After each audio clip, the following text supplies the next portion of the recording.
So now we're going to do an example of direct variation. I prefer to start with an example because for me it's easier to understand with examples.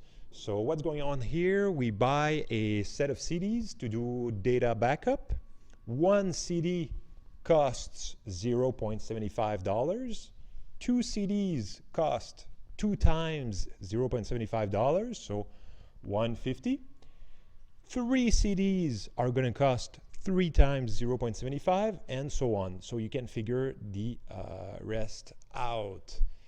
In this kind of situation where each CDs cost 0.75 and the more CDs that you buy, the greater the cost, we can say that the cost of a pack of CDs is directly proportional to the number N of CDs. And you guys can think what is going to be the equation for C. It's going to be 0.75 multiplied by the number of CDs, right? So we can figure out that equation. And the general equation for direct variation is not going to be written already like this. We will first write C is equal to K multiplied by N. Because in direct variation, there's always going to be a proportionality constant. So this is my K here. So K, which is 0.75 here in this situation, in another situation it could be a different number, is the proportionality constant. So there's always a proportionality constant in this kind of situation, but of course it's not going to always be 0.75. You'll have to figure that one out.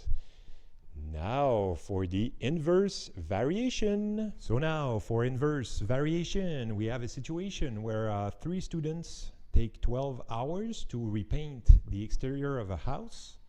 And now I'm going to find how much time it's going to take one student to do the same work. Since we have 3 students that takes only 12 hours, it's going to be 12 hours each to do the work. So it's going to be 3 times 12 hours for one student to do the same work. So it's going to be 36 hours. And we can do a similar calculation to find out how much time it would need for 2 students. It would need 18 hours. So the more student, the less time. And what kind of situation is that? It's an inverse variation situation, because in direct variation situations, as we saw previously with the cost of CDs, the more CDs would mean the greater cost. Now, the more people, 1 student, 36 hours, 2 students, 18 hours, 3 students, 12 hours. The less time it takes to complete the work.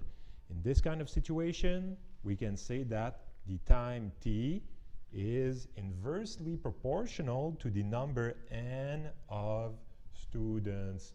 And you can figure out the relationship between T and N, right? It's going to be T is going to be equal to the total work, which is 36 hours. I'm going to put that in black, sorry. 36 hours over the number of people. We divide that work by N, which is the total number of people doing that work.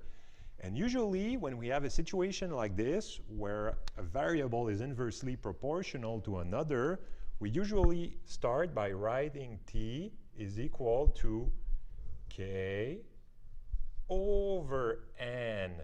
And K is, as in the previous example, the proportionality constant. We always have this constant when something is proportional to another. So k is 36 here. So it's the proportionality constant. Now we're going to do a quick recap.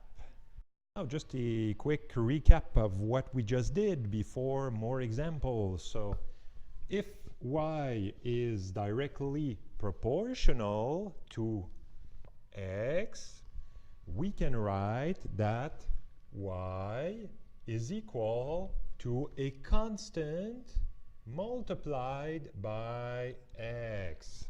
So this is for the situation where y is directly proportional to another variable. If y is inversely proportional to another variable x, can be a different letter, of course, well, we can write that y is going to be equal to a constant k over x. And in both cases, we're going to have k that is called the proportionality constant.